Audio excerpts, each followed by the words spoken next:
And so we meet again. Lecture 1 on the Playboy of the Western World.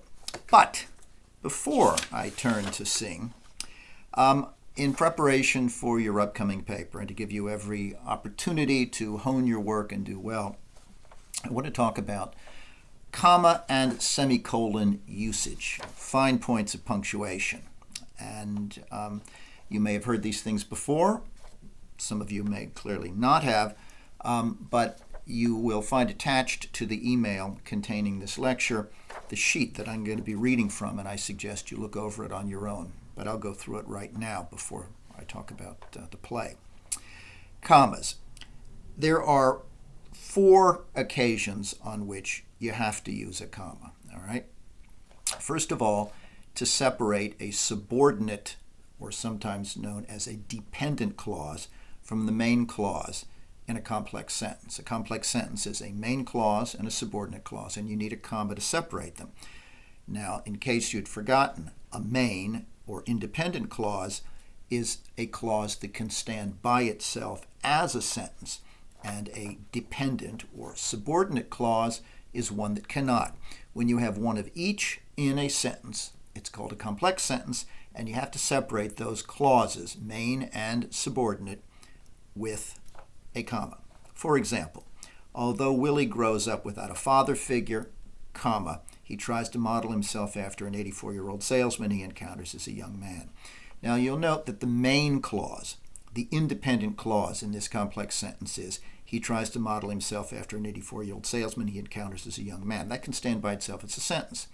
What precedes it is a dependent or subordinate clause, although Willie grows up without a father figure. That can't stand as a sentence on its own, okay? Whenever you begin a sentence with something like although or while or despite, you know it's going to be a subordinate clause. It can't stand by itself. Thus, you need to separate the subordinate clause from the main clause with a comma, all right? That is probably the most common way in which commas must be used. A second very common way, however, is to separate 2 independent clauses along with a coordinating conjunction. When you have a sentence with 2 independent clauses, either of which could stand by itself as a sentence, you need not just a comma in a compound sentence, but you need the comma and a coordinating conjunction, and, but, or, nor, for, or, yet. All right? If you don't put in that coordinating conjunction along with the comma, then you have, as we'll see, a comma splice run-on. But let me give you an example of how this should be done. Again, citing an example from Death of a Salesman. The old man sits in his hotel room making sales, comma, and Willie mistakenly attributes his success to popularity alone. All right, you'll note that the old man sits in his hotel room making sales. Absolute can stand as an independent clause, and Willie mistakenly attributes his success to popularity alone also can stand alone as a sentence. 2 independent clauses, but you need more than just a comma to join them. Because there are 2 independent clauses, you also need the coordinating conjunction, in this case, and. And if you don't insert the and a number of you, in fact, an awful lot of writers don't, it is a basic grammatical error, because what it means is you have spliced together 2 independent clauses just with a comma. It's called a comma splice run-on. You need to supply, along with that comma, the coordinating conjunction. Okay? Now, a third time when you need to use commas, and I think most of you know this, is to separate items in a list or in a sequence, either of objects or of events in some sort of process. For example, Willie's misreading of the old man's success leads him to misjudge his own talents, comma, lie about his accomplishments, comma, and teach Biff the wrong lessons about success. All right? This is a list of the consequences of Willie's misreading of the old man's success and death of a salesman, okay? Misjudge his talents, then lie about accomplishments, and teach Biff the wrong things. You separate these with a comma, indicating that they are parts of a series, okay? In the days before his death, Willie is consumed by self-doubt, guilt, and confusion. Again, in this case, you're describing his feelings before his suicide, self-doubt, comma, guilt, comma, confusion. Finally, you need to use commas to separate a word or phrase in what is called apposition. Okay? Apposition in a sentence is a renaming of something in other words. For example, if I say, on this spring day, comma, the 23rd of April, you're renaming spring day by calling it April 23rd. That phrase, April 23rd, is in apposition, the act of renaming the subject of a sentence, okay? So, consider, Biff, Willie's oldest son, resents his father both for his deceit and the burden of his extravagant expectations. Willie's oldest son is in apposition. It refers back and renames Biff, okay? When you have a phrase or a word that renames something else, it is in apposition, and that word or phrase in apposition needs to be set off with commas, all right? So those are the four basic common instances in which commas are necessary, okay? Now, the semicolon. The semicolon is such an abused little piece of punctuation. It's made to do things it was not meant to do. There is too much pressure put on the semicolon. It is a delicate creature. It's limited to just two functions, and they're glorious functions, but don't stretch it beyond its capabilities. The semicolon just was not made to handle the demands that some of you want to impose upon it. Okay, so it cries out. I can hear it screaming from the page. So when you use the semicolon, because it is used the right way, a very sexy piece of punctuation, you know. Number one, use semicolons to separate two independent clauses in a compound sentence instead of the comma and the coordinating conjunction. Okay? Remember, if you go up to number 2 under commas, I said if you're going to use a comma to separate two independent clauses, you have to put and, but, and, or, for, yet. Suppose you decide to be absolutely revolutionary and say, you know what? I'm not going to use a comma and a coordinating conjunction. I'm going to separate those two independent clauses with this piece of punctuation, the semicolon. So, here would be the version of the sentence up above using the semicolon. The old man sits in his hotel room making sales. Semicolon. Willie mistakenly attributes his success to popularity alone. Fine. Do not, however, use a semicolon to separate a main and a subordinate clause in a complex sentence. No, that cannot be done. That's just a comma, okay? Only two functions for the semicolon. One of them, as I've just mentioned, to separate independent clauses in a compound sentence as an alternative to the comma and the conjunction. The other one, use semicolons to separate items in a sequence for clarity when the items themselves employ commas. So I noted up above, gave a couple of examples of the way in which you use commas to separate items in a sequence. They can be objects, they can be actions, they can be adjectives, whatever. But in some cases, the list that you're providing involves commas itself. And when that happens, for the sake of clarity, you need to separate the items in that list with semicolons so that one doesn't confuse the commas that are in any particular item with the commas that separate the items. For example, unlike the old man, Willie has few mourners, none from his workplace, semicolon. He is buried without fanfare, semicolon. Forgotten by all but his family, semicolon. mourned by Linda, who is baffled by his suicide.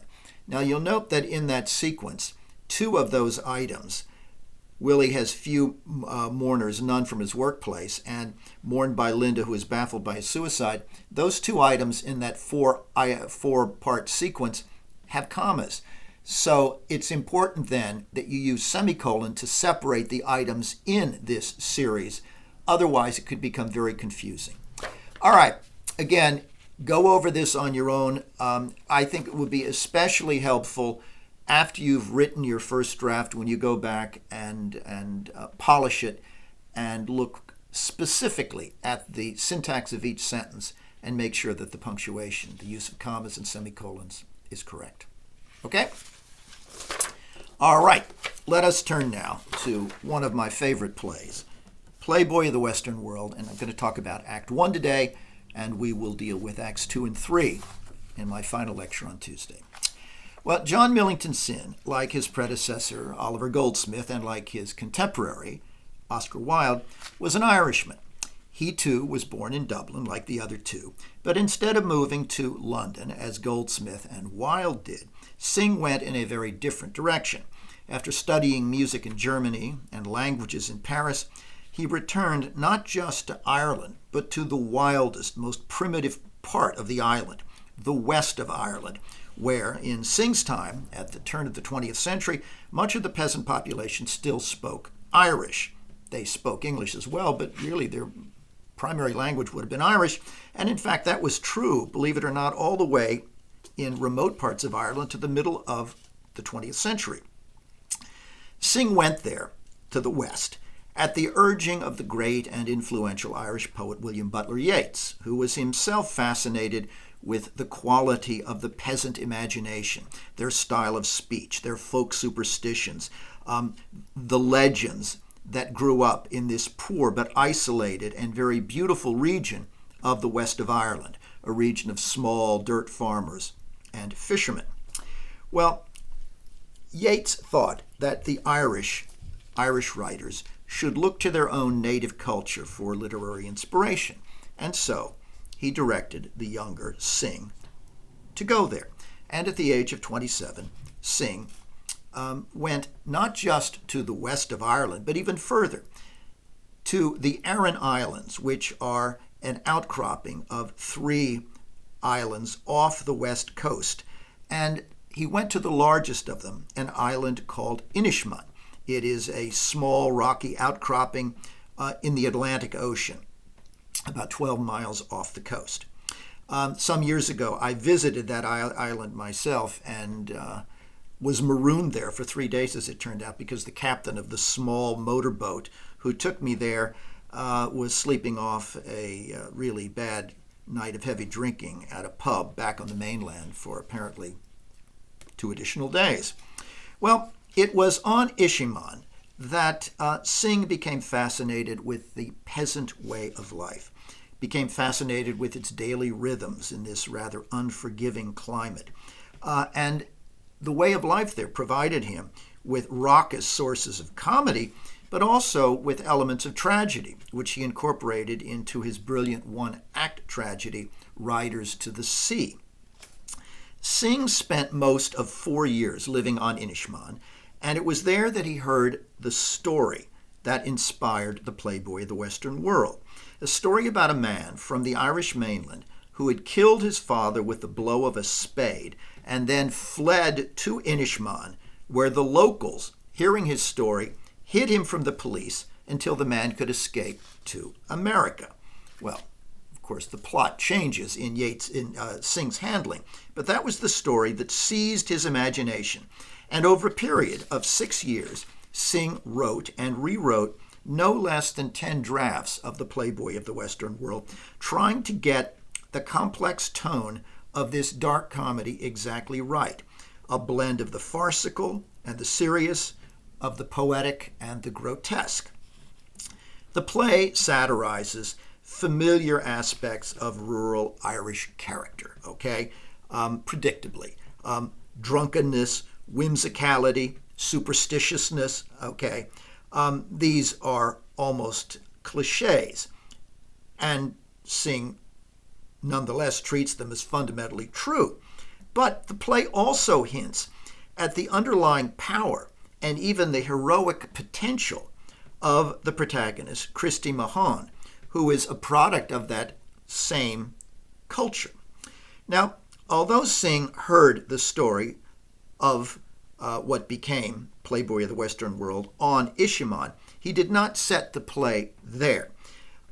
This is not Ishannon, where Christy flees after hitting his father with a spade and believing that he has killed the abusive old man. No, instead, Christy runs off to a remote part of the coast of County Mayo in the northwest of Ireland, on the mainland just across from the Aran Islands, and an area really almost as isolated. The area he runs off to is a backwater where the fugitive Christy, after sleeping in ditches to evade the police, turns up one night at a pub owned by one Michael Flaherty, after he has been sleeping in ditches for so long, and finds that the pub is being run by Michael's high-spirited daughter, Pegeen. Now, the pub where he arrives is some distance from the village, so it is an isolated place in an already isolated land. Now, as we'll see, under the protection of Pegeen and the local community, Christy, this fugitive, blossoms from an obscure, fearful, weak-willed little man into a local celebrity and romancer brimming with self-confidence. He becomes, in the eyes of these villagers and in his own eyes, the playboy of this little Western world of the play's title. The title is, of course, ironic because we normally think of the Western world as the Western Hemisphere, and more particularly as America, but the play's small world of this little area in County Mayo and the west of Ireland is a self-contained world, and Christy is, for a time, its celebrity hero, with his exaggerated tales of bravery and danger and conquest. Synge's play is famous not just for its dark comic brilliance, but also because of the fierce public controversy it engendered. When the play was first staged at the Abbey Theatre in Dublin in 1907, a theater that Yeats had founded with Augusta Gregory just a few years earlier and that still thrives today, when it was first staged, the audience erupted in Act 3 in violent protest. They threw objects at the actors and they tried to storm the stage. These eruptions continued on successive nights for a week and became known as the Playboy riots. What sparked them?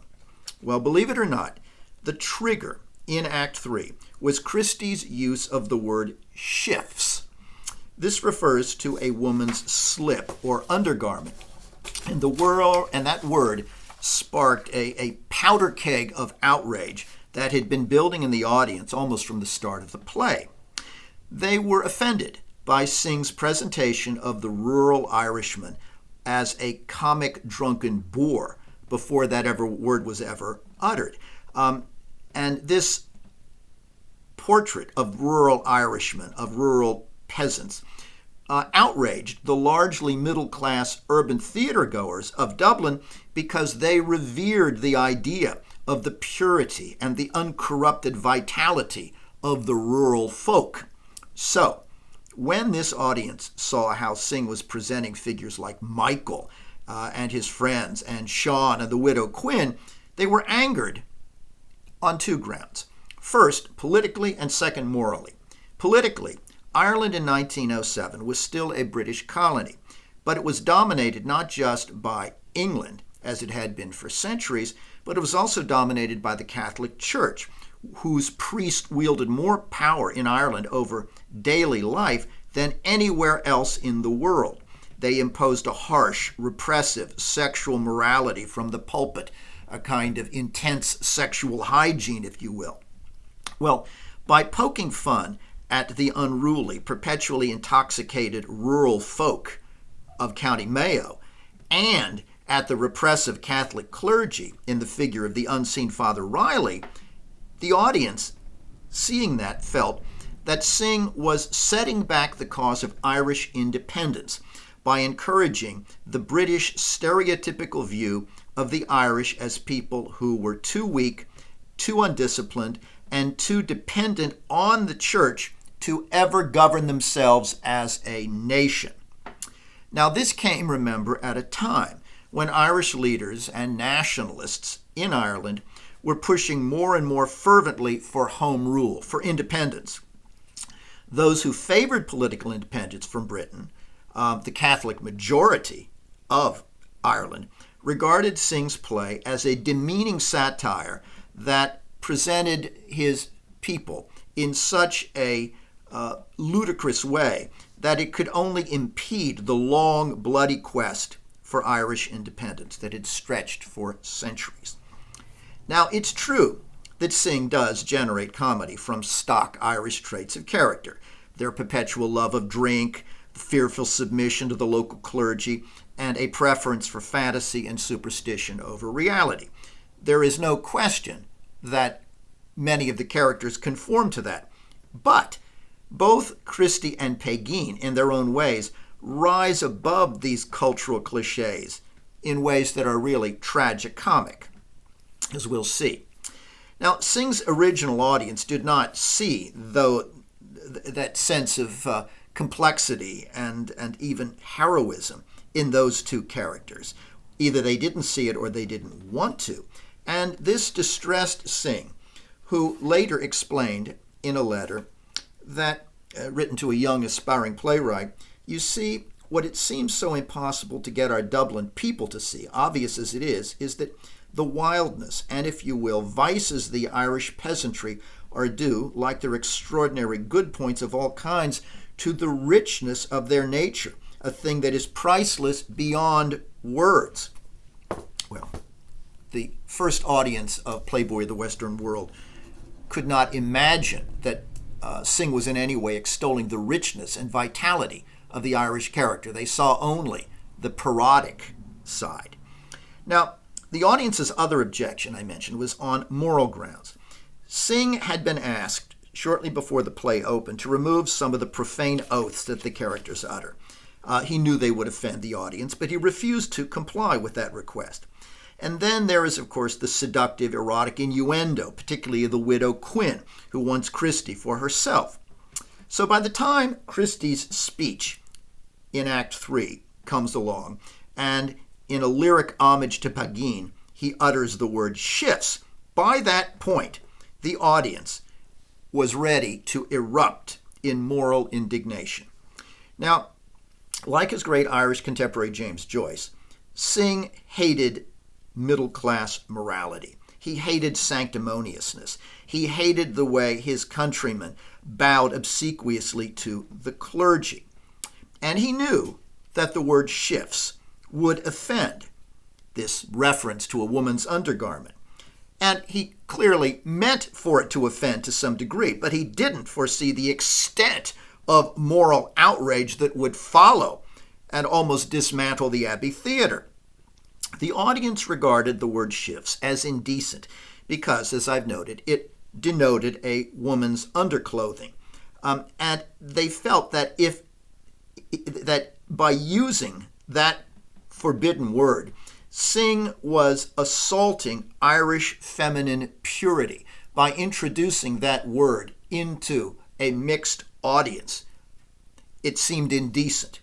Well, they stormed the stage, and the riots continued during the performances of Playboy for a week, despite a police presence in the theater. When Yeats, the founder of the Abbey, returned from a trip, in the midst of this, he addressed the audience one night and famously declared, "You have disgraced yourself again." Here is a description of what happened on the opening night.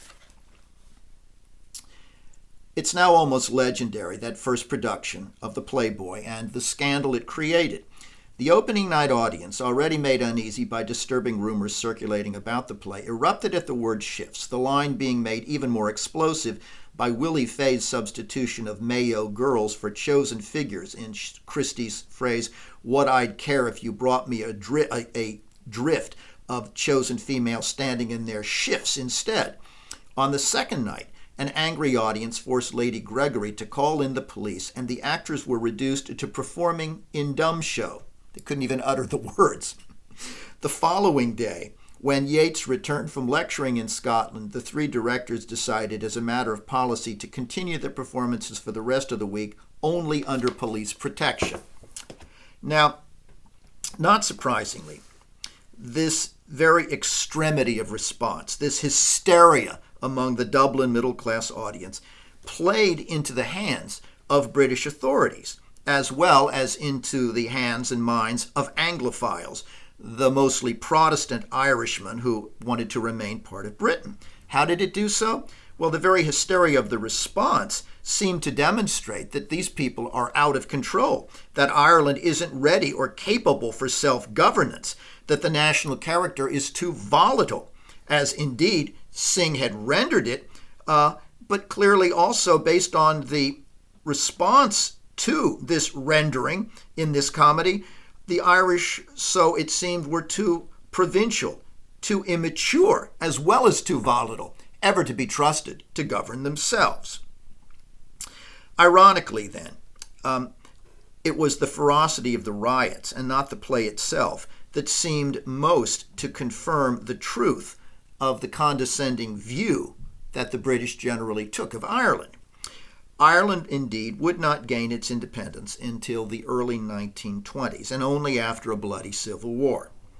Now, there is no question that Playboy, the Western World is a bitter comedy at times that incorporates elements of violence and misery into its farcical and satirical texture. But it is not, I think, a play that takes a hopeless view of its two central characters, Christy and Pegeen, who rise above their circumstances in different ways. Nor, I think, does the play view life as merely absurd, as some have contended. But at the same time, it is clear that Synge is offering in this play, for his countrymen, no political or religious solutions to Ireland's state of oppression. Unlike his contemporary Irish playwright George Bernard Shaw, Synge was not a socialist visionary who promulgated a vision of what society should look like, nor, like Molière, did Synge embrace the value of true Christian faith, not in the least. Synge once, in fact, observed that the only true resolution to life's larger problems was in the grave, quote, with the worms eternally. But that doesn't mean that life above ground is pointless, because I think it's certainly true that while neither Christy nor Pegeen, together or alone, are capable of reforming Ireland, Synge suggests that personal change, personal growth, individual discovery, and self-transcendence are possible for certain rare people. And certainly those are the two candidates in this play. As he places Christy and Pegeen at the center of the play, the emphasis then falls on their potential in an atmosphere which is denuded of that kind of self-discovery potential for anyone else.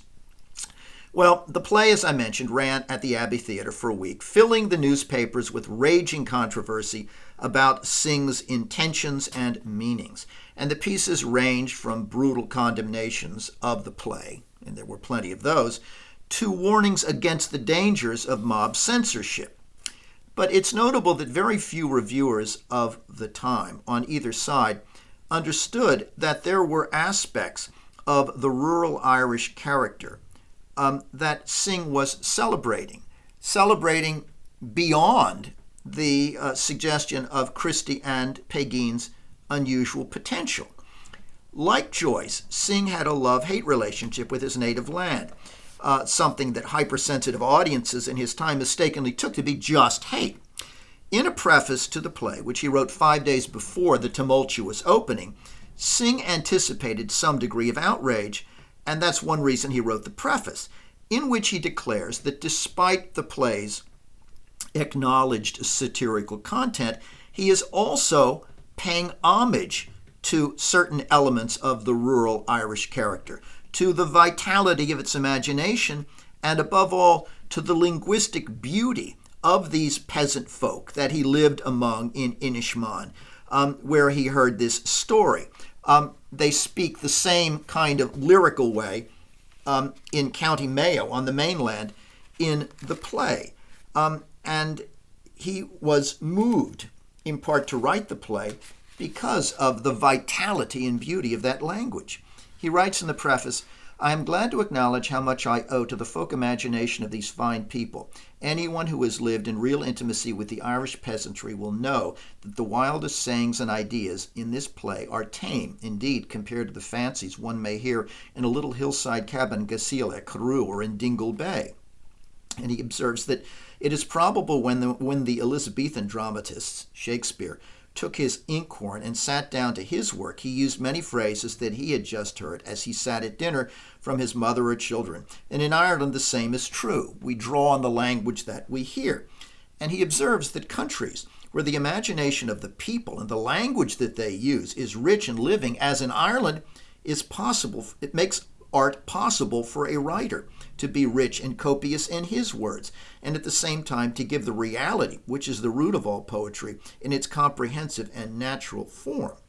He adds, in a good play, every speech should be fully flavored as a nut or an apple, and such speeches cannot be written by anyone who works among people who have shut their lips to poetry, and the rural Irish folk indeed have not shut their lips to poetry. They speak, he suggests, in a kind of poetry. Well, Playboy is filled with delightful idiomatic words and turns of phrase that, despite the grotesqueness and farcicality and brutality of the things that occur in the play, remain beautiful and vivid. And Synge's preface emphasizes that joyful, imaginative zest for life that is conveyed through this language, which comes through in the way the characters speak idiomatically with one another. Indeed, the language in this play is a language that Synge copied carefully from what he heard among the folk in the western of Ireland. It is, as he puts it, a language that is a poetry unto itself, that grows out of the soil and the atmosphere of the west of Ireland. It's a poetry that Christy Mahone discovers in particular that he can speak, and a poetry, a style of language, which in his lips thrills Pegeen, who is moved to lyricism herself by listening to Christie's speech. Thus, they exchange in their falling in love with one another a language which moves to flights of lyricism, all in the local idiom. Let me give you just one example before we turn to the beginning of the play.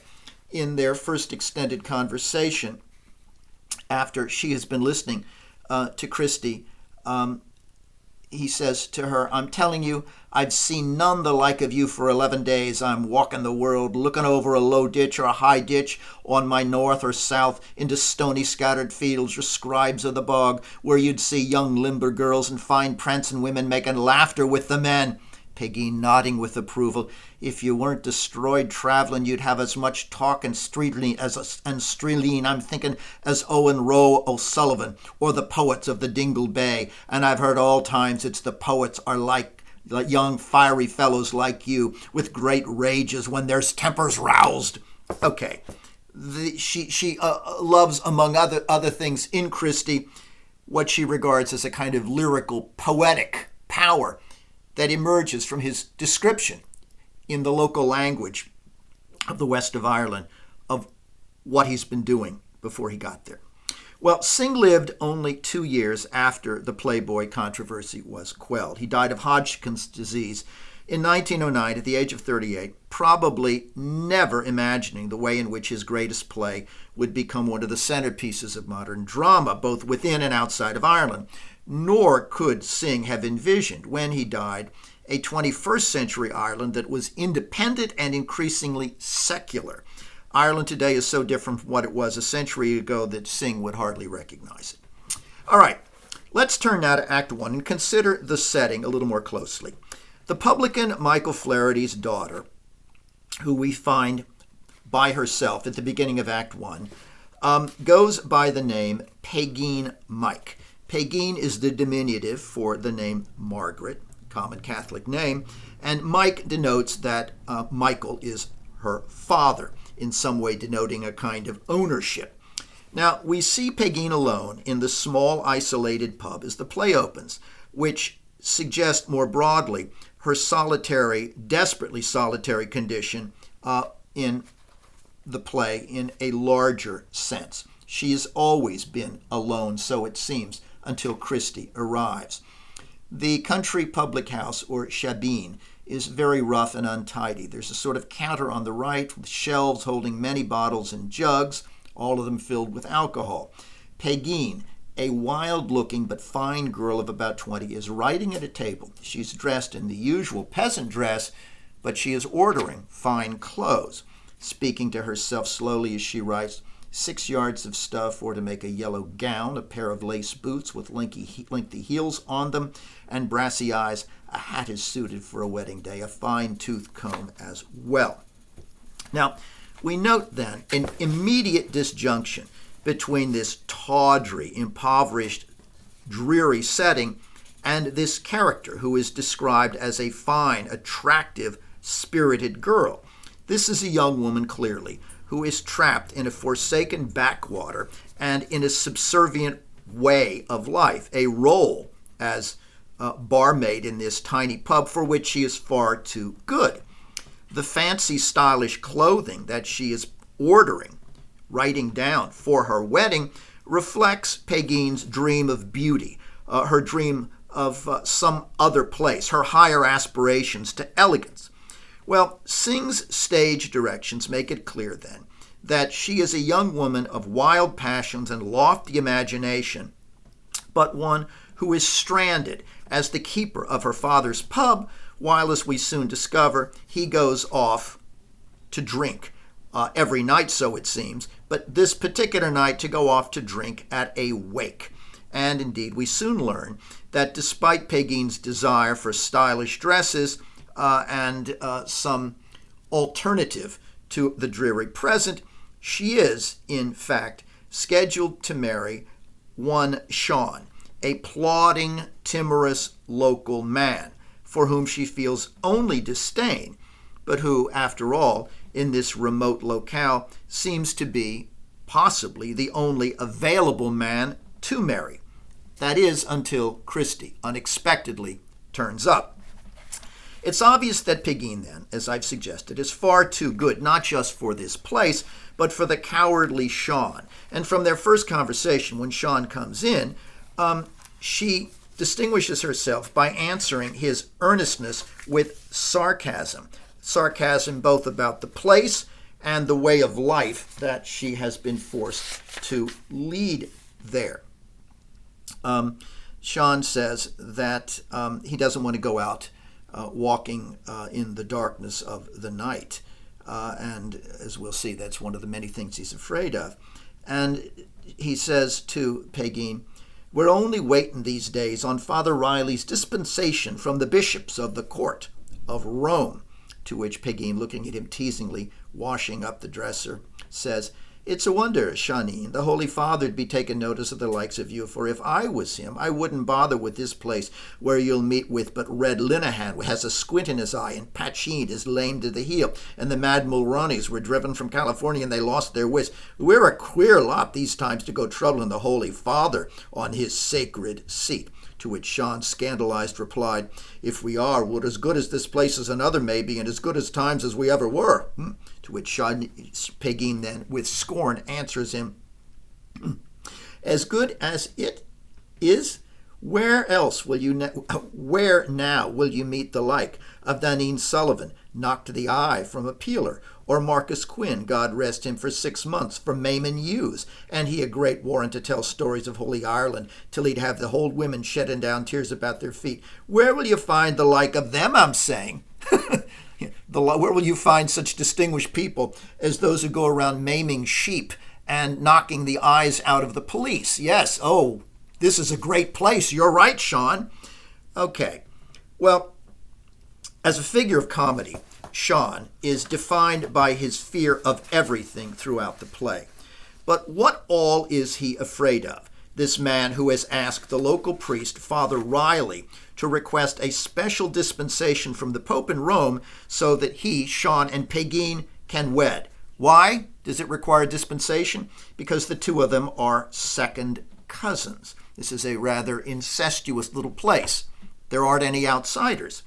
Now, that detail alone, that a dispensation is required, indicates, first of all, the way in which the church is watching everything.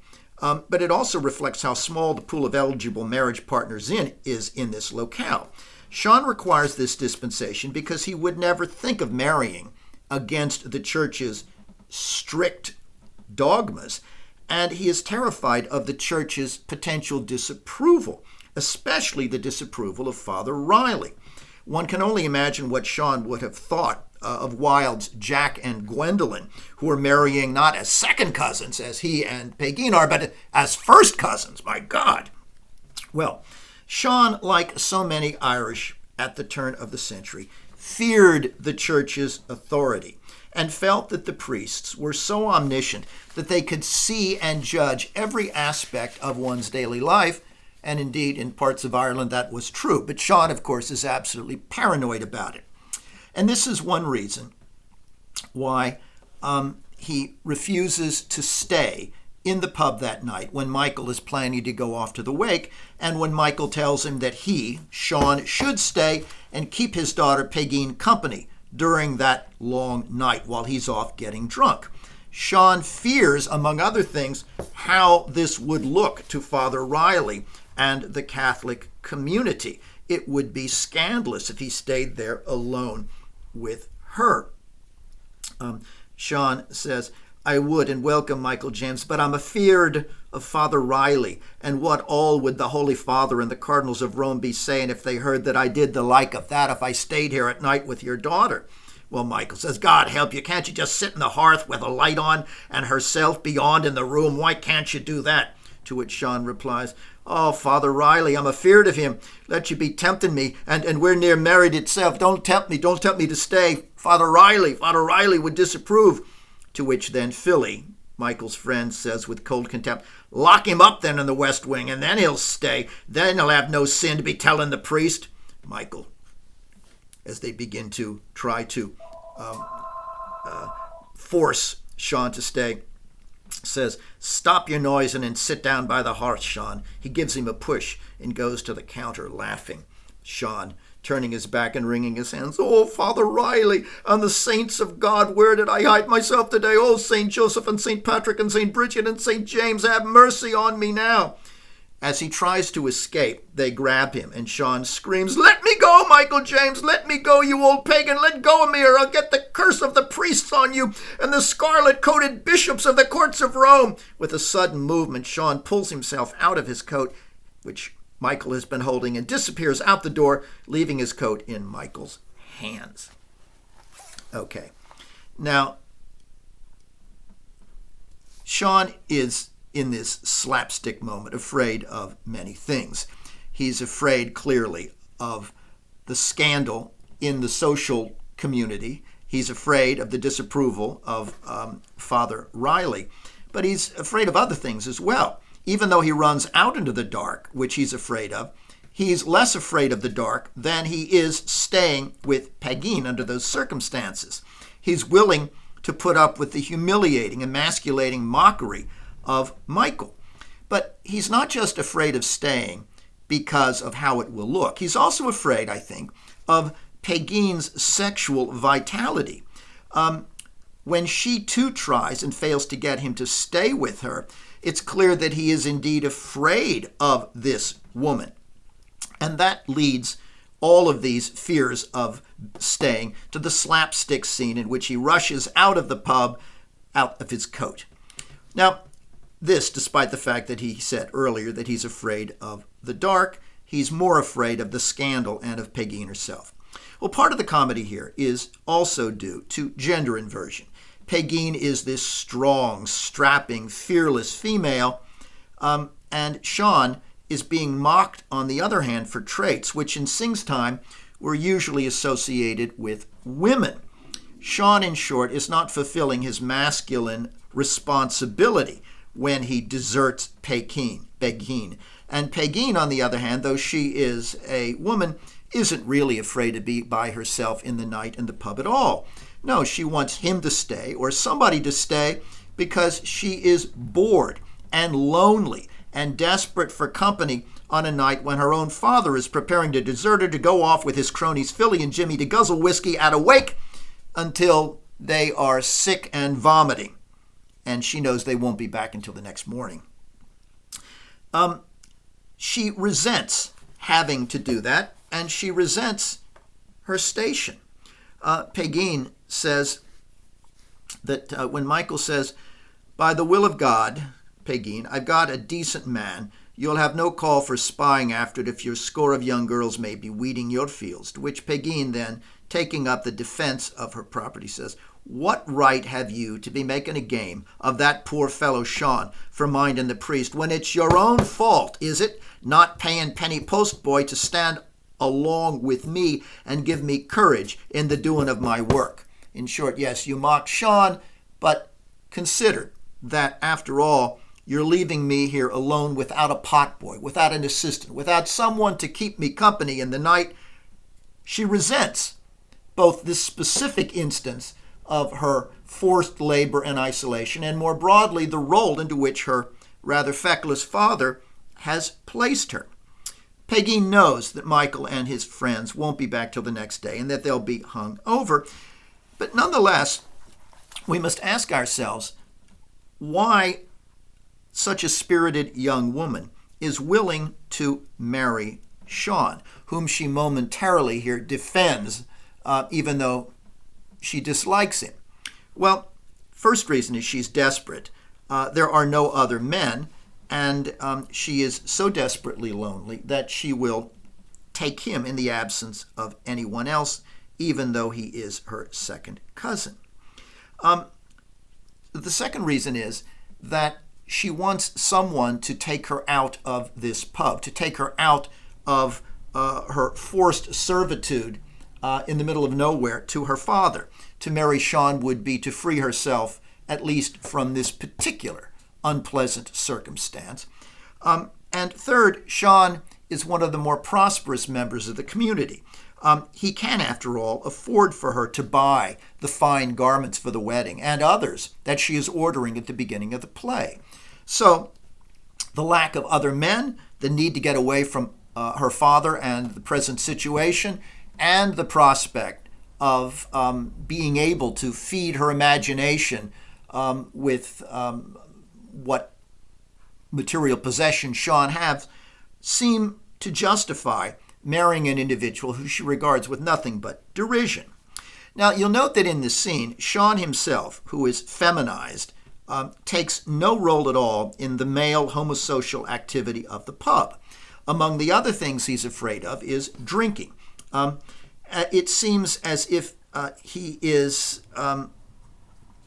afraid almost of his own shadow. But of all the things that Sean fears, the greatest proves to be Christie.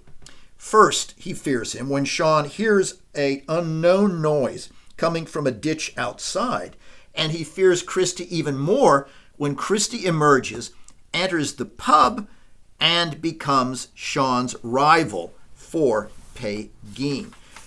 Even before Sean sees Christie, however, he reports that there is something going on out there in the dark, and he says that it'll be a long night and with great darkness, and I'm after feeling a kind of fellow above in the furzy ditch groaning wicked like a maddening dog. Yes, there's a man out there groaning. It must be like a wild dog. This is something dangerous. This is something I want nothing to do with. Thus, I certainly don't want to be here trying to protect you with that. Now, fear, then, as we've seen, is Sean's default response to everything.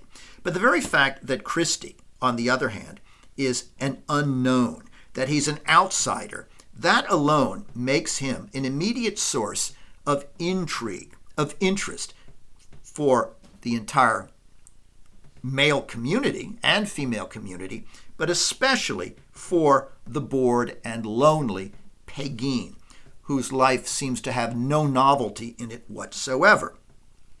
Before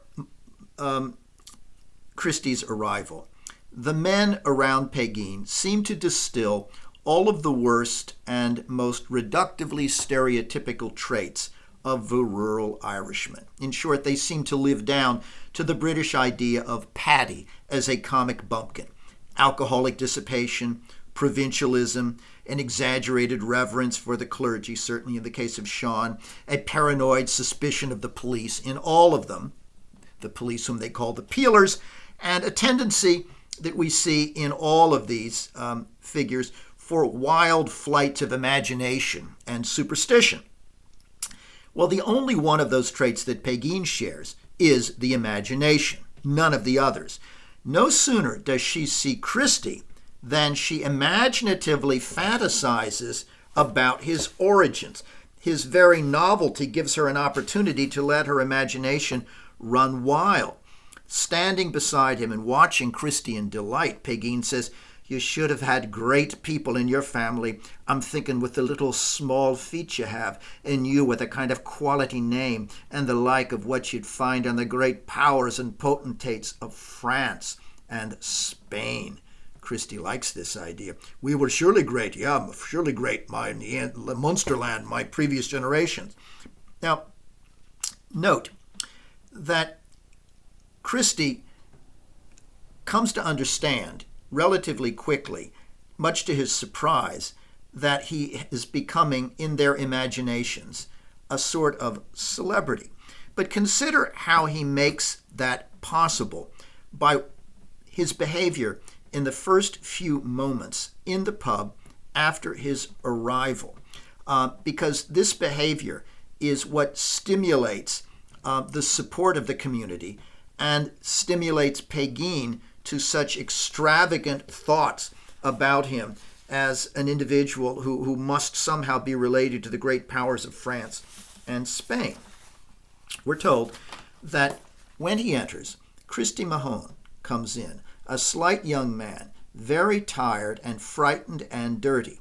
In a small voice, he says, "God save all here." The men say, "God save you kindly." And then, he says, going to the counter, "I'll trouble you for a glass of porter, woman of the house." Puts down his coin.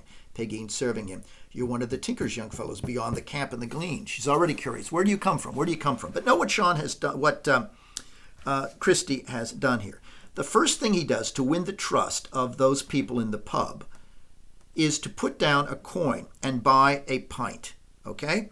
It denotes that he's not just a paying customer, but that he's also a drinking man. In short, he's one of them, and they can trust him. And he tells them when he comes in, "God save all you here." He salutes them, and they salute him back. But he wins their trust after this smart initial act even more, and their support even more, when he asks them about the police. Now, he raises this question because he's genuinely concerned that he might be found for what he takes to be the killing of his father. But the very question about the police immediately raises Michael and Philly and Jimmy's interest and curiosity, also Pegeen's. Christie did not expect that interest and that response when he asked the question. He simply wanted information, and he was taking a risk. He did so because he was afraid that he'd be found out and arrested. But the locals are thrilled at the idea that he's a fugitive from justice. Why? Because they associate any crime with a kind of transgressive glamour against authority. Remember, these are people who live under the double tyranny and surveillance of the British state, and with its peelers and its spies, and the dominance and surveillance of the Catholic Church with its all-seeing priests. So, when he asks that question, Michael says, "Is it yourself as fear in the polis? You're wanton, maybe?" Christie, "There's many wanton," Michael says. "Many, surely, with the broken harvest and the ended wars." Why, I wonder, are you afraid of them?" "It should be larceny, I'm thinking," to which Christie says, "I had it into my mind it was a different word, and a bigger one." Bigger than larceny, what could it be?" Christy says, I'm slow at learning. I'm a Midland scholar only, so it wasn't counterfeiting. No, it wasn't anything that like that. Then Michael says, well, if you're a dunce, you have a right to know that larceny's robbing and stealing. Is it for the like of you that you're wanted? Christy says, with a flash of family pride. No, I'm the son of a strong farmer. Lying there. But then Michael says, is it stealing? It's maybe something big.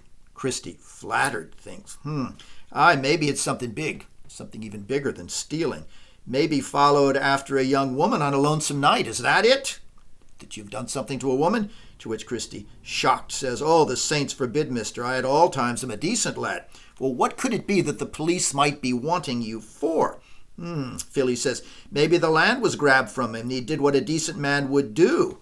Fought back after they had tried to expropriate his land, and the police want him for resisting the government appropriation. No, it's not that either.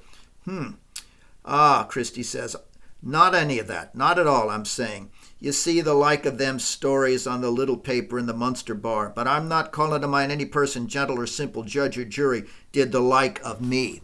No, it's none of those things, and no one you have known has done what I have done, which is why the police want me. Well, note that in the course of this conversation, Christy soon realizes that his question about the police has won not just interest, but sympathy, and that he can gain even more stature by milking that curiosity, heightening their intrigue about the magnitude of his crime. So he keeps them guessing. His crime is not forgery, it's not bigamy, it's not molesting a woman, it's not larceny, it's not fighting against the British in the Boer War on the side of the Afrikaners, it's not resisting the expropriation of land by the government. What is it? Well, it's only when Pegeen challenges Christy by suggesting that he's just bluffing about this being wanted by the police that Christy confesses, and in so doing, dazzles his listeners. Pegeen says, he's done nothing, so, turning to Christy, if he didn't commit murder, or a bad, nasty thing, or false coining or robbery or butchery or like of them, then there isn't anything that would be worth your troubling for to run from now. You did nothing at all. Christy, his feelings hurt, says, that's an unkindly thing to be saying to a poor orphan traveler, has a prison behind him and a hanging before and hell's gap gaping below. Pegeen with a sign to the men to be quiet. You're only saying it. You did nothing at all. A soft lad the like of you wouldn't slit the windpipe of a screeching sow. Christy, offended. You're not speaking the truth. Pegeen in mock rage. Not speaking the truth. Would you have me knock the head of you with the butt of this broom? Christy, twisting round on her with a sharp cry of horror. Don't strike me. I killed my poor father. Tuesday was a week for doing the like of that. For raising something to strike me with. Pegeen with blank amazement. It was killed your father? Christy, subsiding. With the help of God I did surely, and that the Holy Immaculate Mother may intercede for his soul. Philly retreating with Jimmy. There's a daring fellow. Oh, glory be to God. Michael, that was a hanging crime, Mr. Honey. You should have had good reason for doing the like of that. To which Christy says in a very reasonable tone, he was a dirty man, God forgive him, and he getting old and crusty the way I couldn't put up with him and himself. And you shot him dead, Pegeen asks. Christy, shaking his head. No, I never used weapons. I had no license, and I'm a law-fearing man. Michael then asks, then it was a double-hilted knife, maybe? I'm told in the big world it's bloody knives they used to kill. To which Christy then, loudly, scandalized, says, do you take me for a slaughter boy? Pegeen, you never hanged him. Was it Jimmy Farrell hanged his dog at the license? No? Didn't hang your father either? No, I did not then. He says, I just riz the loy, that is a spade, and let it fall the edge of it on the ridge of his skull, and he went down at my feet like an empty sack, and never let a grunt or a groan from him at all. Michael making a sign for Pegeen to fill Christy's glass again. Yeah, this is a sign that he's on their side. And what was it when you hanged, mister? Did they bury him then? Christy then considering, aye, I buried him then. Weren't I digging spuds in the field at the time? Okay, now note that Pegeen's first response to Christy at the start of the passages that I read is bold and skeptical in response to this guy who has come in, as Sean's response was fearful to the sound in the ditch. She believes or assumes that almost all men that she has known are essentially full of shit, that they exaggerate, that they lie, that they tell tall tales, because she's been surrounded by braggarts telling tall tales like her father and his cronies her whole life. And so she figures that this guy who has come in is also magnifying and lying. Even though he senses the men are sympathetic, Christie can't trust them entirely yet. And so he confesses his crime only under duress when he is humiliated and mocked by Pegeen, who suggests that he is bluffing and that he has actually done nothing. He confesses only because she's challenging his honesty and his manhood. But then, even though he has begun to realize that these men are sympathetic to the idea that he's a fugitive, he is stunned to discover that as he has milked that, they now, when he tells the truth, are even more sympathetic. He's stunned that they immediately hail him as a folk hero, want to know exactly how he did it, and are ready to protect him.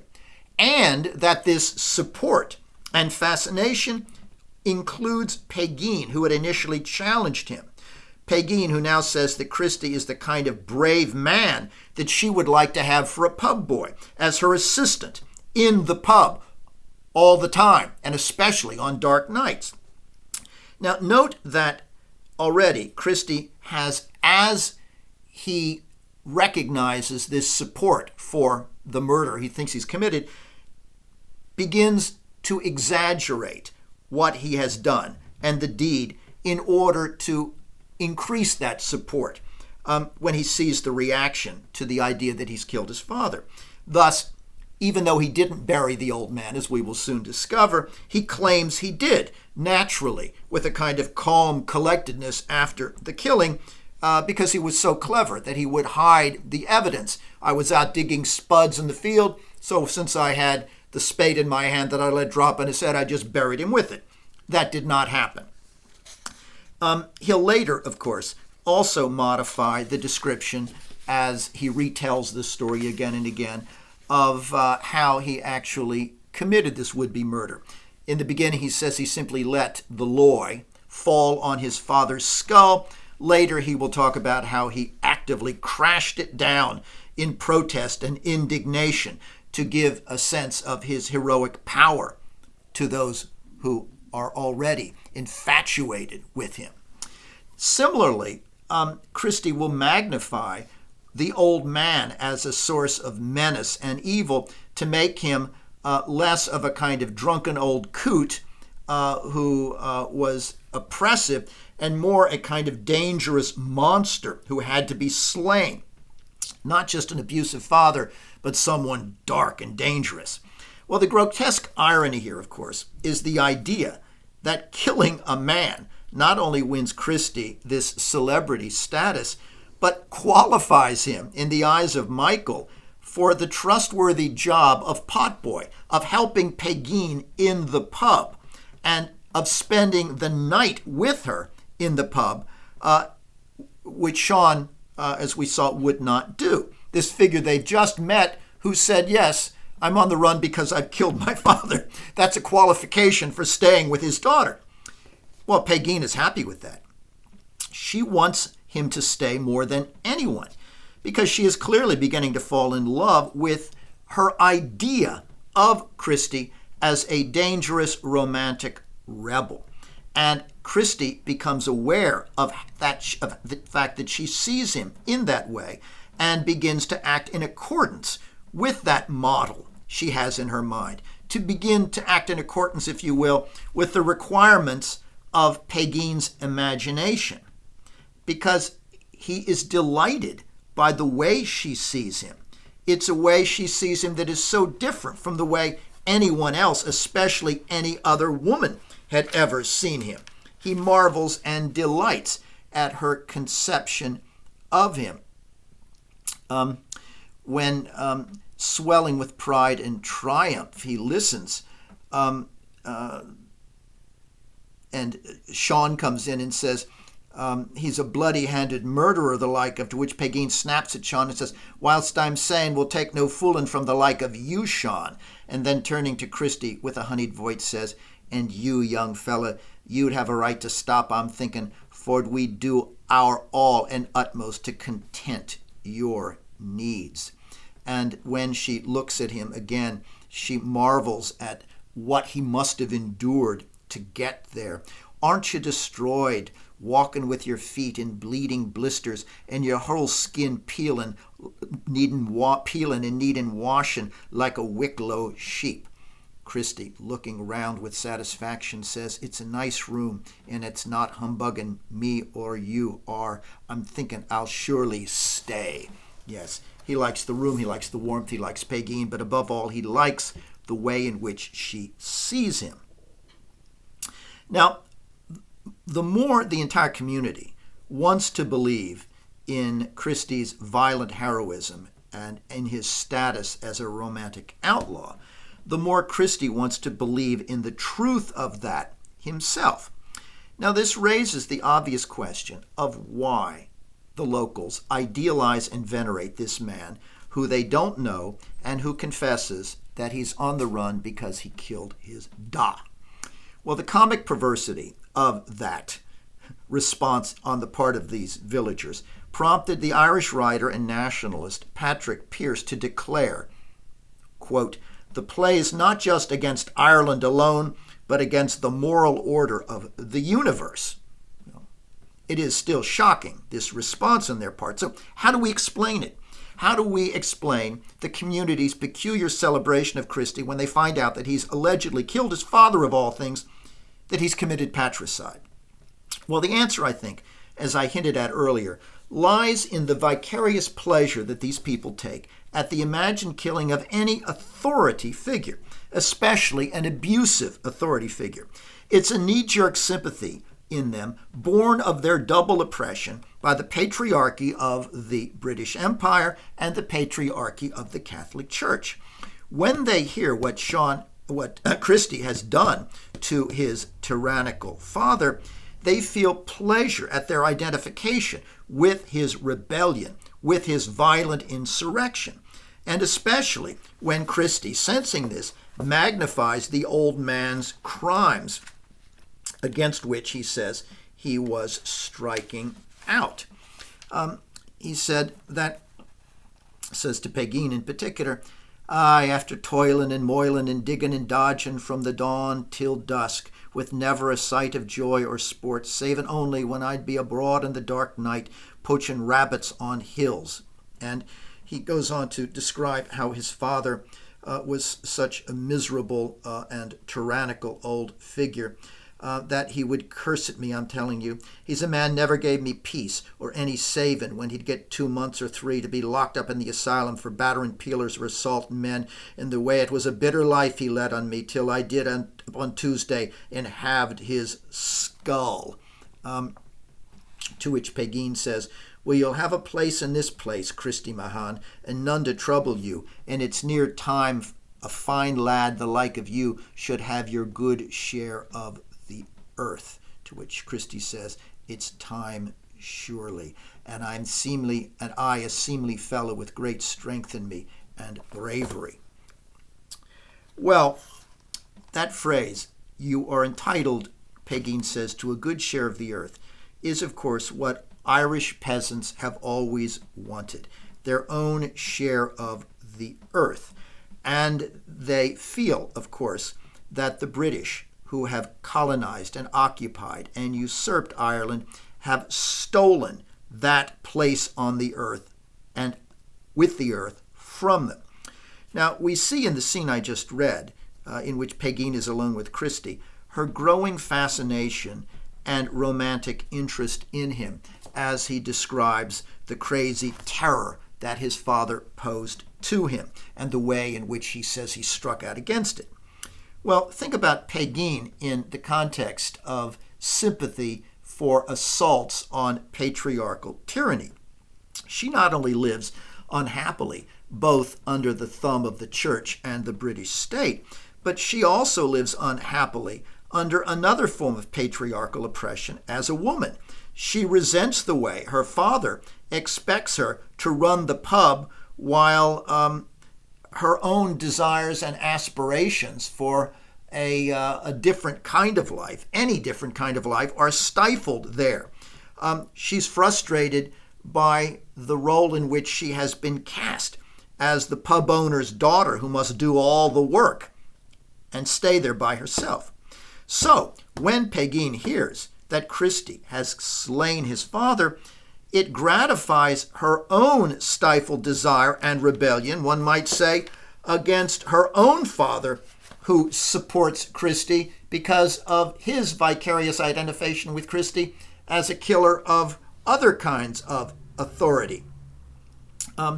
She celebrates and is intoxicated with this. She says, "I never killed my father. I'd be afeard to do that, except I was the like of yourself, with blind rages tearing me within, for I'm thinking you should have had great tussling when the end was to come." Yes, you must have struggled against your father. And of course, Christy lets her think, yes, there was a big fight, when in fact there wasn't. And he's already said he just let it drop. But he alters that. But note that she suggests, I've never killed my father, but the implication is, I'd like to. If I was someone like you, yes. Because indeed, Christy's deed taps into her own frustration. Now, what moves Pegeen in Christy, apart from the idea that he has killed his father, is the simple fact that he is someone new in a place where there is no novelty. Her interest in him then also has to do with the result of boredom, a sense of lack, and a need for an imaginative outlet. Well, Christy fulfills all three of those things: an end to boredom, a filling of lack, and a source of imaginative expression, because he is a stranger. That allows Pegeen, because he is a stranger, to fashion him as she wishes. And she does. And as I've noted, Christy sees that need in her to create him and encourages her creation of him into a rebellious hero, that fashioning and idealization, by supporting it. Because it's not just that it helps to protect him, but that he likes that image himself. He likes the way she conceives of him. Now, as you could see in the clip from the scene that I provided with the email from a production of this play by the Druid Theater Company, the two of them, Christy and Pegeen, feed off each other in building up this idea of what he is. In fact, if you think of it, Christy and Pegeen in this scene become mirrors for one another. In Pegeen's idealization of him, Christy sees reflected a heroic self that he would love to be but never imagined he ever could be. And in Christy's praise of Pegeen's beauty and spirit beyond that of any woman he's ever seen before, in his claim that she is beautiful and refined, he offers the image of her that she has always wanted to live up to. Thus, he is for her a mirror much as she is a mirror for him.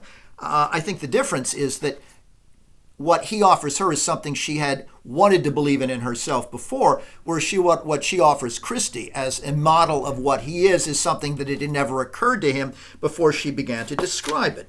But consider the way in which they speak to one another, mirroring each other by creating idealized images that the other is drawn to. She speaks of him as a fiery fellow with great rages when your temper's roused. And she celebrates him. And when she says, "I'm thinking you should have been living like the king of Norway and the eastern world, a man like you." And meanwhile, he tells her that "I've seen none the like of you for 11 days walking the world. None like you. I've seen young limber girls and fine prancing women making laughter with men, but none as fine, none as beautiful as you." Well, note that as in Wilde, it seems in this encounter in which they're falling in love with one another, it seems at first that as in Wilde, love here is being presented as essentially an imaginative fantasy and a narcissistic phenomenon, insofar as Christie and Pegeen are drawn to the idealized images of one another and, in that sense, fall in love not simply with the other, but more particularly with the image that the other is presenting of them. In short, one might assume that this is another illustration of love. It's a subjective fantasy that is ultimately self-directed. But we're going to see that Synge takes it quite beyond that in a fascinating way. It is true that as Pegeen listens to Christie praise her beauty, she seems moved by what Freud calls the narcissism of small differences. And it is true that Christie, on hearing her description of what a fine, fiery, eloquent, passionate, bold fellow he must be, falls in love with that image of himself. Both of that is true. But we're going to see that these self-conceptions that the other ratifies prove to be more than merely constructed illusions, because Pegeen really is extraordinary and really is superior. She really does, in many ways, correspond to the ideal that Christie has seen and concretized for her. And we'll see that these self-conceptions are also true because Christie, though he never knew it, really does have a kind of heroic potential and poetic power of the kind that Pegeen recognizes in him and describes and awakens him to.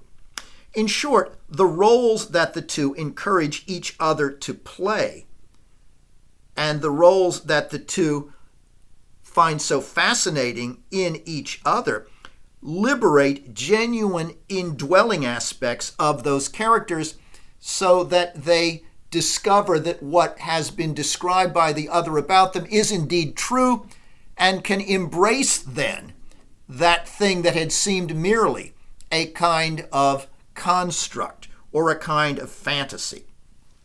We'll see this particularly in Acts 2. But when Pegeen hears Christie speak of his past and his time on the road, in the dark, hiding in ditches, she finds that she celebrates him not just for those stereotypic male features of boldness and bravery, but for another trait that isn't typically masculine, which complicates her vision of him as this romantic figure. She's drawn to him for both the traits of boldness and ferocity, yes, but also drawn to him in a curious way for certain traits she sees in him that are linked with femininity. Not the cowardly femininity of Sean, but rather by certain other things that are kind of elegant and diminutive that she sees in him, somehow coexisting with this figure of bravery and brute force. For example, when he takes off his battered shoes and she sees his battered feet that have been walking along for days and days in dampness and rubbing against his skin, when he takes those shoes off, she praises, quote, his little small feet, and says that those feet are a sign of what she imagines is Christie's aristocratic refinement and quality. And in that passage, she then goes on, looking at his feet, to imagine that he must be somehow derived from royalty, like the potentates of France or Spain. Pegeen is also thrilled with Christie as a kind of poet, a warrior poet perhaps, but one who speaks as lyrically, she says, as the fiery poets of Dingle Bay, especially when he praises her. And again, poet is not an attribute characteristically associated with violent, bold men, but it is one that she folds into this unique, idealized conception of Christie that Christie falls in love with and embraces himself, a role that will prove in many ways to be true. Later, when the girls from the village enter, as we'll see in Act 2, they see another feminized aspect of Christie. As they enter, we see, and they catch momentarily, Christie preening before a mirror, and noting later that the only mirror he'd ever seen himself in before was a broken little bit of mirror at his father's, and he never realized what a good-looking man he was. Still another instance, as we'll see, of a certain peculiar feminized side of Christie is when he's alone and he looks at Pagine's girlish shoes with a kind of fascination, almost as if he would like to know what it would be like to wear them, this man of little feet. Oh, these are not conventional masculine traits that we see and that Pagine sees. They're genuine ones, though, and they operate then in ironic combination with the idea of Christie as a violent man of action. He's both, all of those things. Now, just as Synge feminizes Christie at times, he presents both Pagine and the widow Quinn, who enters the pub toward the end of Act 1, as strong women who have certain traits that would traditionally be considered masculine, certainly in their time. Both of them are women who, though they become rivals for Christie very quickly, are strong, assertive, passionate, forthright, and sexually aggressive, since they both unmistakably pursue Christie. And this strength in both Pagine and the widow Quinn is part of what attracts Christie to both of them. He doesn't want to dominate women. There's a sense that he would prefer to be dominated by them. So on the one hand, as a man of action, one might say, for Pagine, he is a better version of the drinking, brawling Michael and other men like Michael. But on the other hand, as a man of gentility and poetry, Christie is a great improvement over the hyper-feminine milquetoast Sean. In short, he fulfills Pagine's ideal of what a man should be: strong yet sensitive, decisive yet creative. And as we've seen, he helps Pagine believe in this idealized version of himself by offering her a vision of herself as a woman of unusual beauty, discernment, and vivacity. Having seen women along the route, he knows, he says, she's one of a kind. Well, this process of fashioning Christie and herself, as Pagine does, requires on Pagine's part a certain amount of self-deception. When, for example, she must forget his original description of how he killed his father and believe his more vivid and heroic means. But we begin to realize, even in Act 1, that whenever Christie seems on the verge of falling short of the heroic, poetic ideal that she has secreted around him, Pagine encourages Christie to change certain details of his past in order to fit into what she wants to see. For example, when Christie mentions the not very noble or reputable practice of poaching, which he said was the only thing that he did in his past life other than work for his abusive father, when he describes that illegal act, Pagine wants to see poaching not merely as something sort of degrading and illicit, but rather something thrilling and dangerous. And Christie picks up on this and gives her what she wants. He says, when I wasn't moiling and digging and dodging from noon till dark, he said, I would go out sometimes a night a-poachin' the rabbits on the hills, for I was a divil of a poach, God forgive me, very naively, and I nearly got 6 months for going to a dung fork with a stabbing fish. Okay, he was almost arrested for poaching at one point, and on another occasion he went and stabbed a fish in a local river or pond belonging to someone else with a dung fork to try to steal that, and was almost arrested for that too. So he's confessing these things not as signs of heroism, but confessing them in a spirit of something like guilt and humiliation. Consider Pegin's response. "And it's that you'd call sport, is it, to go abroad in the darkness with yourself alone?"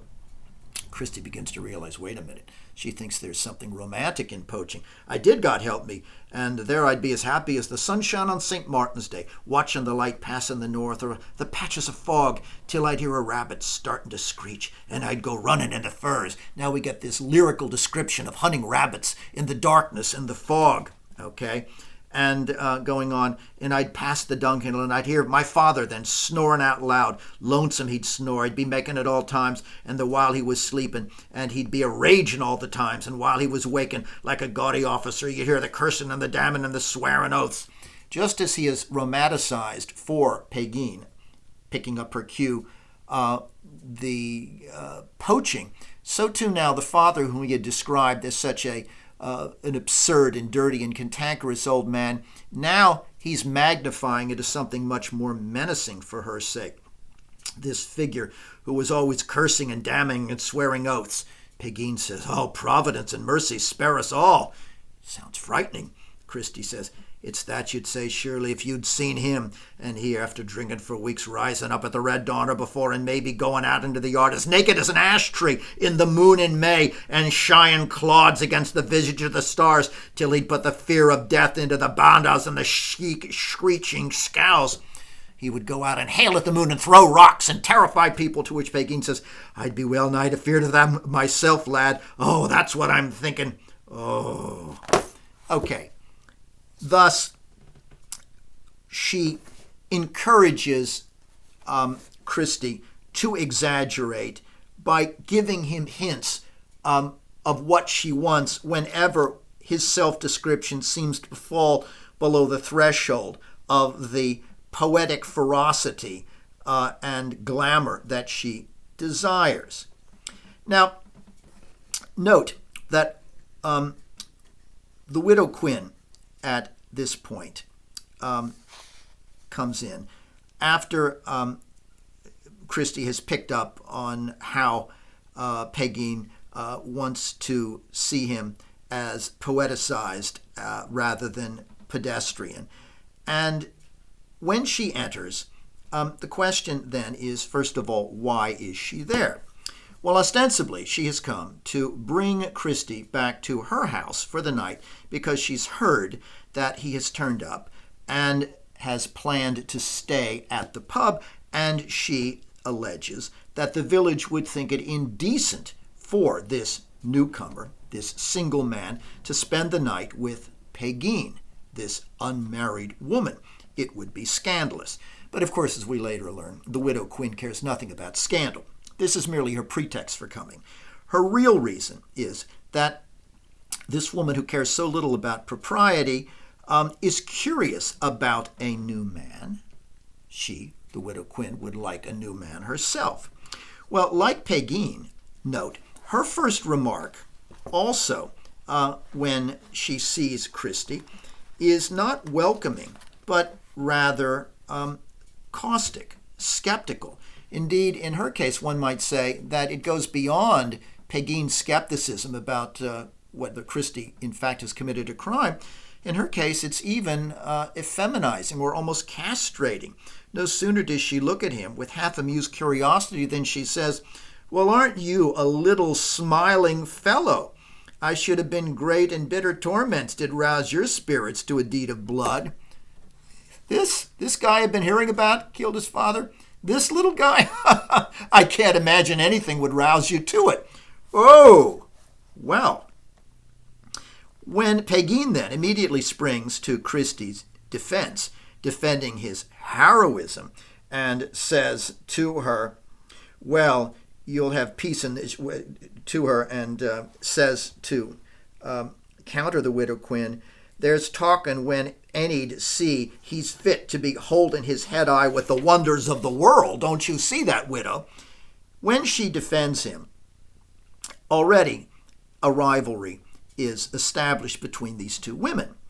Now, despite her mockery, the widow thinks that indeed Christie might do as she sizes him up, and she suggests that she and Christie are particularly well suited because they are, after all, both killers. She herself has killed her husband, as everyone in the community knows. Pegeen is the first to announce it. When Christie says, "Did she kill her father?" "No," Pegeen says, the widow Quinn sitting there and hearing this. "She did not. She hit himself," that is her husband, "with a worn pick, and the rusted poison did corrode his blood the way he never overed and died after. That was a sneaky kind of murder did win small glory with the boys itself." To the widow Quinn says with good humor, "Well, if I didn't, maybe all knows a widow woman who has buried her children and destroyed her man is a wiser comrade for a young lad than a girl the like of you, who'd go helter-skelter after any man would let her wink upon the road. No, he's suited for me. I'm a widow. I know something about murder. I've buried my children. I'm mature. You're a helter-skelter girl." Now, note that the community, including Pegeen, regards with distrust and disgust the killing of the widow Quinn's killing of her husband. They do not regard that particular murder with the glamour they pour on Christie for killing his father. Why is that? What exactly is the difference? Well, it's rather fascinating if you think of it.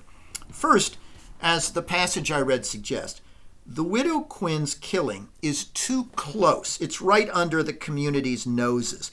There's no distance to give them their imagination a rein to imagine it as they wish or to idealize it, okay?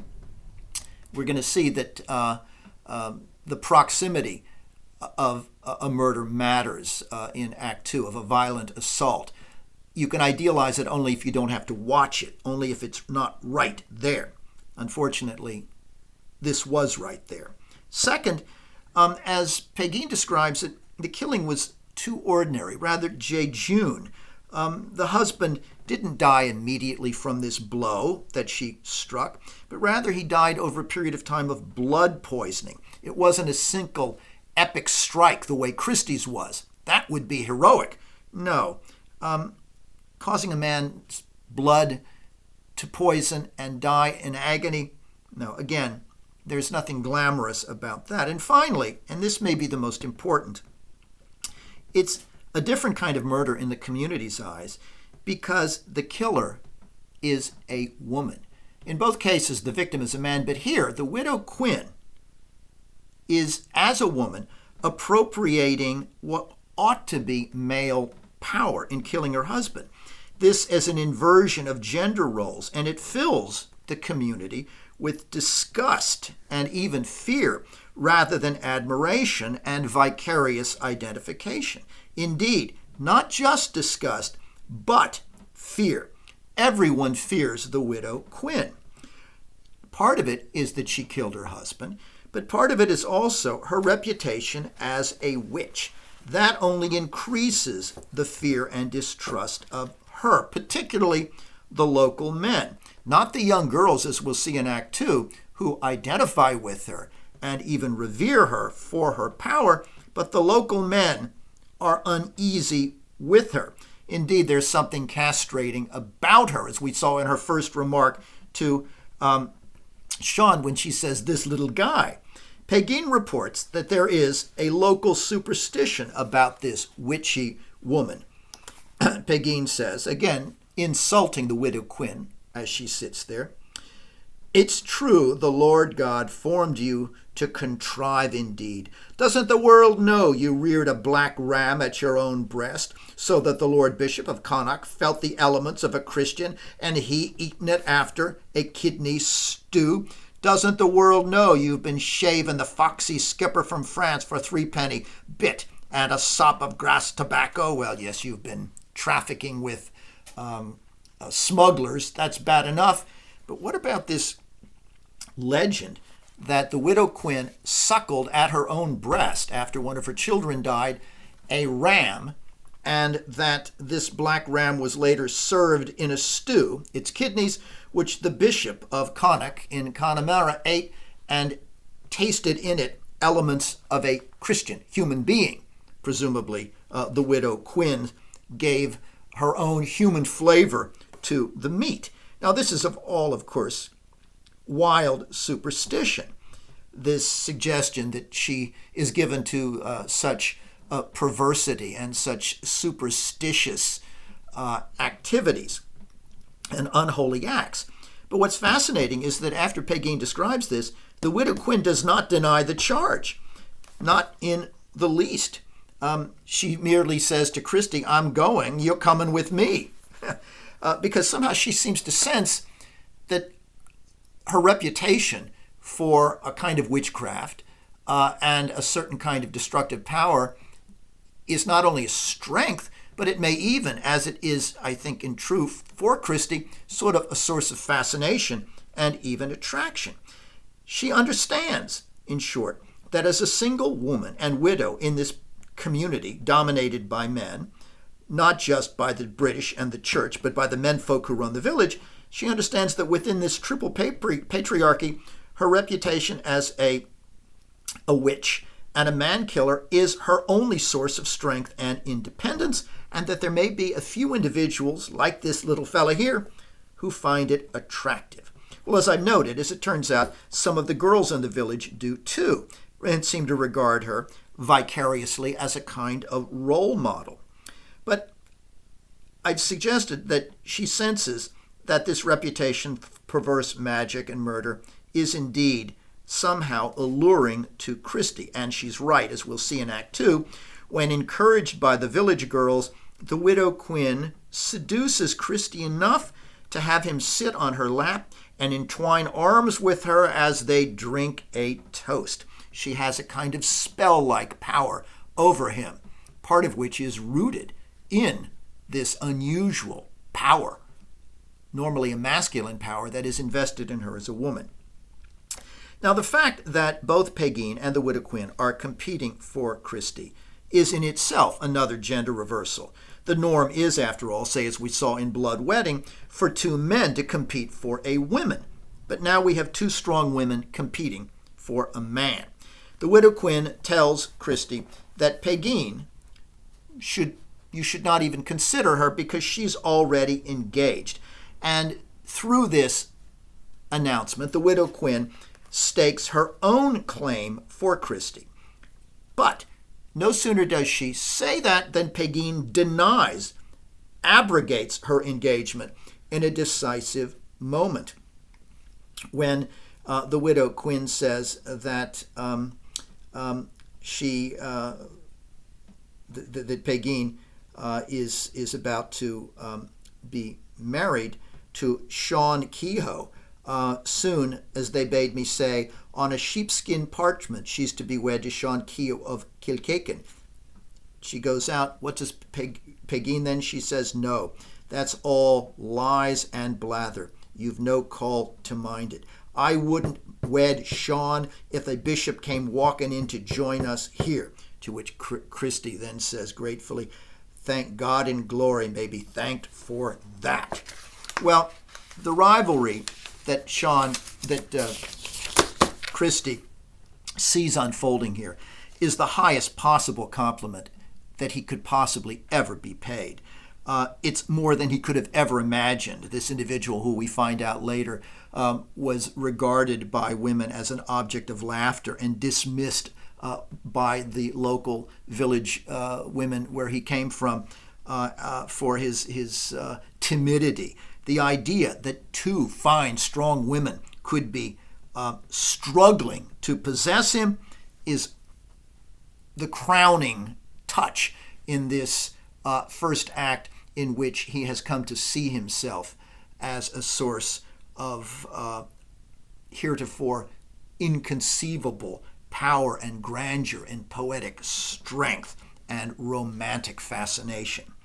He's delighted and immensely flattered, and he makes that as his final amazed pronouncement at the end of Act 1, when, left alone, and knowing that he is going to be spending the night there, and that he will, for the first time in days and days, be comfortable, looked after, and will be there all alone with this beautiful, fine young woman, he settles into his bed, feeling the quilt with immense satisfaction, and says to himself in a mini soliloquy, well, it's a clean bed and soft with it, and it's great luck and company I've won me in the end of time. 2 fine women fighting for the likes of me, till I'm thinking this night, wasn't I a foolish fellow not to kill my father in the years gone by? It is a delightfully comic and perverse little soliloquy. Comic, obviously, but perverse and troubling because at this point, Christie really thinks he has killed his old man. And not only does he relish the celebrity that confers upon him, but we realize in this statement that Christie relishes what he has become in the community's eyes without the slightest sense of guilt. None. Indeed, what shocked so many early viewers of the play, and what shocked Patrick Pearce when he suggested that this was a play directed against any moral sense of humanity, is that Christie never feels any remorse for what he has done. And indeed, that lack of any sense of guilt or ethical responsibility for a murder can still shock us today. And indeed, it's one of the things that even when Christie discovers that he is, in fact, an extraordinary man, may still trouble us. The sense that he can commit a violent assault and brag about it when he has an opportunity, and milk it, and essentially transform his life and self-conception because of it, all without the slightest sense of any remorse at all. Okay, that's all for today, and my final lecture on Tuesday, I'll be considering Acts 2 and 3. Have a nice weekend.